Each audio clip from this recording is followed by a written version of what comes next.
La fièvre des NFT et des autres acteurs cryptiques en général fait aussi grimper la température ici-bas sur notre Terre. Pourquoi ? Eh bien parce que la création de ces jetons non fongibles requiert une très grande puissance informatique, comme on l'explique dans cette vidéo du site Numérama. Là, c'est quelque chose qui concerne toutes les crypto-monnaies qui utilisent en majorité le protocole de consensus de Proof of Work. La Proof of Work, en français, on dit la preuve de travail. C'est un protocole de consensus, du coup, qui permet à la crypto-monnaie et à la blockchain d'être validée et d'être sûr qu'on préserve son intégrité. Afin de valider un nouveau bloc, la Proof of Work, elle demande aux mineurs de répondre à des calculs très très complexes qui nécessitent en fait plusieurs ordinateurs. Les énigmes mathématiques sont si complexes que les calculs nécessitent des entrepôts entiers d'ordinateurs. Pour vous donner une idée, la plateforme principale d'échange des NFT utiliserait autant d'électricité que l'ensemble des Pays-Bas. En gros, l'énergie qu'il faut pour prouver l'authentification d'une œuvre d'art, eh bien c'est de la folie. De plus en plus d'artistes en prennent conscience et même s'ils sont attirés par l'univers des NFT, eh bien ils refusent désormais d'y prendre part, comme l'explique l'artiste américain 100 sur sa chaîne YouTube.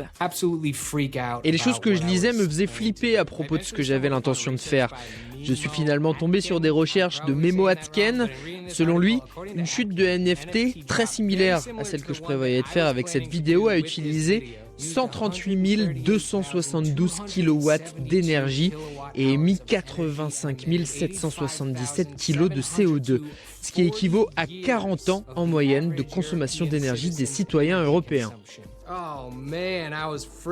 Face à ce flot de critiques et au risque d'un désintérêt, le Bitcoin ou encore l'Ethereum, la crypto-monnaie la plus populaire au monde après le Bitcoin, vont adopter de nouvelles stratégies. Donc si on rajoute à ça le fait que l'énergie vient en grande partie de sources fossiles, c'est quand même très très bof pour la planète. Et c'est en partie à cause de ça que la Proof of Work, elle est très critiquée et que Ethereum a décidé de passer à la Proof of Stake. Alors tous ces termes ne sont pas très compréhensibles, mais concrètement ce changement de stratégie, eh bien ça va changer la façon dont les crypto-monnaies sont produites et donc à terme, eh bien ça aura un impact écologique. Il y a l'Ethereum Foundation qui a calculé qu'il y a 99,95% des consommations en énergie qui seraient réduites. Et de fait, partout dans le monde foisonnent des initiatives vertes. Au Canada, North Vancouver a établi un partenariat avec Mint Green afin que l'énergie produite par le minage de crypto-monnaies puisse servir à chauffer des édifices de la municipalité par exemple.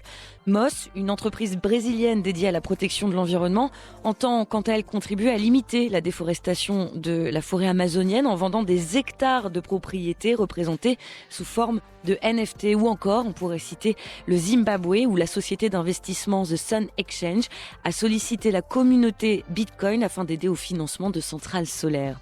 Les crypto-monnaies de force ou de gré sont donc en train de faire leur petite révolution verte et c'est entre autres ce type de tentative de compensation qui semble donc maintenir le succès des NFT auprès des plus perplexes.